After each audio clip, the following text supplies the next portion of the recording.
Hi, my name is Sascha. Let's have a quick look into the update process. On my screen, we see the 2024.1.1 version, and we are now going to update to 2024.2. This is a lab, so it might not be the fastest one, but it's fine just to see how easy the process is.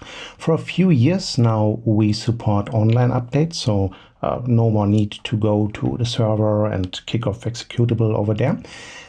Here is basically where the process starts. So I went to setting my deployment updates, okay? And current version, the version we're going to update to, and I click the button. And this is now a very simple deployment again. If it would be a bigger system, a production system, maybe with a couple of polling engines, HA systems, whatever, it would show up here, okay? For me, just very simple one server.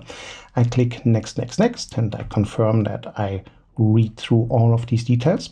And now a couple of tests happen. That's usually fine. Probably a complaint about lack of memory. Yes, again, it's a lab, but I don't expect any serious trouble here. There's maybe one thing that's new that not everyone is familiar with, and that is the first confirmation. So I have reviewed SolarWinds security recommendations. In case you have never read them, you can just click on them and it will open those recommendations in a browser. Okay, so yes, I do, I confirm. Also, of course, I created a backup of my database, right? And now we go ahead. Okay, so this looks good.